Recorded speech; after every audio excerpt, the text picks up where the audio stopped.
Alright, got another Monte Carlo LS swap.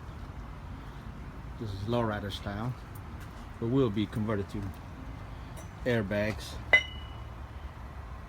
Another G body LS swap. One thing I want to let you guys know,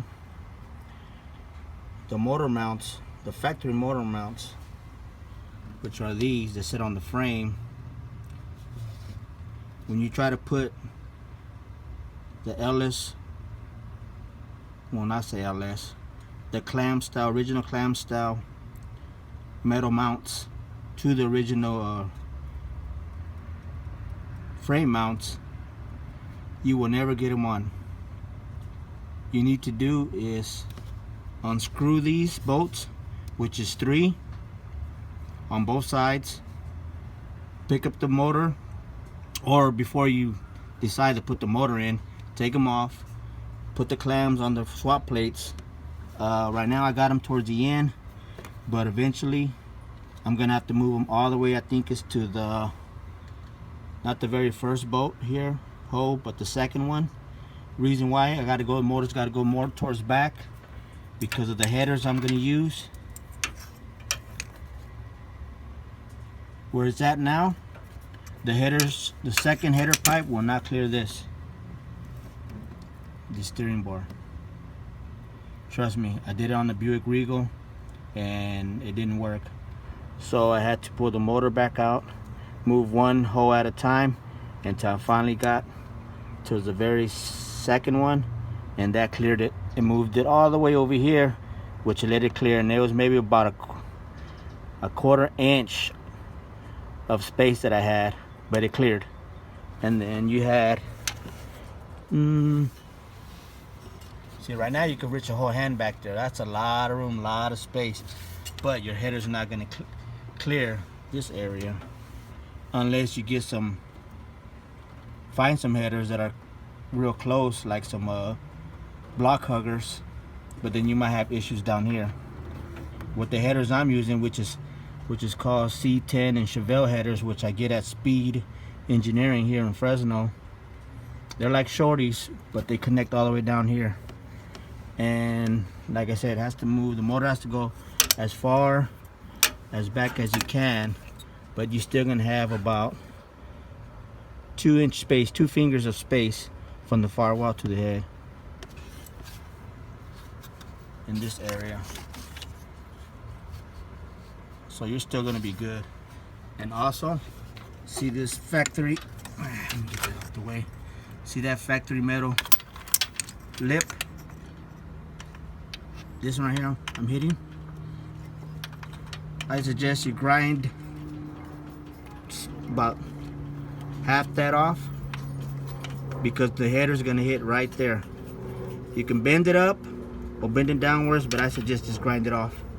Grind it off from that area all the way to this area. Then you have good clearance on the headers. But if you find some long tube headers that'll clear the steering bar and clear that, shit, let me know, because I would use them on the next G body. This is only G bodies. Chevelle's frame and Monte Carlo frames and Cutlass, etc. 73 and under to 67, you won't have no issue. Only thing issue you have on the truck brackets, alternator bracket and posturing bracket, is this pulley.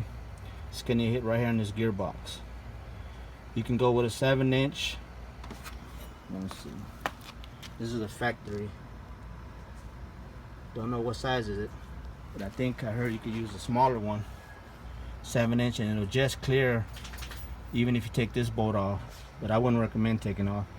The only thing I would recommend is either go LS1 brackets, which you're gonna pay an arm and a leg, even used, or go with an aftermarket alternator and power steering pump bracket that, again, Speed Engineering sells. They fabricated themselves, and what it does, it lifts this power steering pump higher, which brings the pulley up higher, and I think a little bit more out this way, or if not, just higher, and the alternator comes this way, a little bit lower. I'm gonna say maybe about from here lower and out this way, and it also looks a lot better. For 120, under 120, I think it's a good buy, good investment.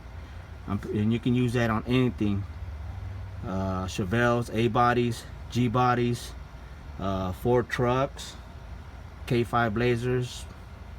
That's basically what I put in these LS motors in and had no issues. Well, I had no issues with this truck style, just on the A bodies and this G bodies. So if you can't find the LS1 brackets, go with that aftermarket and Speed Engineering. Just look up speedengineeringfresno.com or just www.speedengineering.com and look at their selection and you'll see it. Other than that, just another swap to add in the books. This one I think is I believe it's off a 07 Tahoe, which has the smaller computer, and it has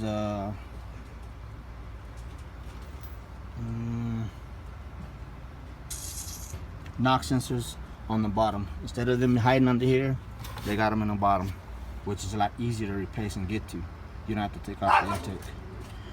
But as of right now, like I said, the main thing was these motor mounts, where they're at factory, you're not going to get them on there. You have to take them off completely, unscrew the bolts, 3 bolts, lift up the motor, put the clamps all the way to the second bolt, screw them on, and lay it down, and then just play with it.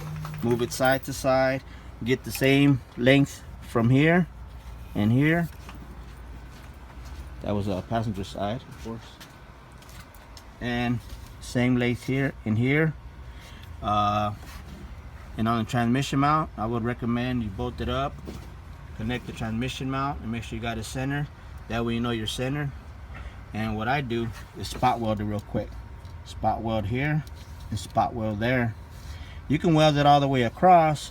That's, you know, that's you if you want, but me, I like to have everything bolt on, bolt off, easy like factory. That way you can get to it if in case you want to pull the clamp style motor mounts and run with different ones. You don't have to grind so much off the weld. So what I'm going to do now is lift this motor right back out, get my drill bit, drill these holes, 1, 2, and then 3, because as you can see it way in that corner over there, I don't know if you can see it, that one hangs off the frame, which is alright. That's how it is factory anyways. Drill them out, put the bolts on there, and I'm not going to grind this off. I'm going to leave it out there. So when the customer wants to do it, I just tell them all you do is grind that little chunk right there, and grind that chunk, and screw those bolts, and voila. But once you do this, what you going to do? Unloosen them up. No reason to take them off. No, so that's just if you want to use everything factory. You can go with aftermarket weld-ons. You can go with aftermarket weld-ons, but like I said, me, I like to go original and custom. So that's it for this 78 Monte Carlo LS swap. Continue on to the next video once I get it started.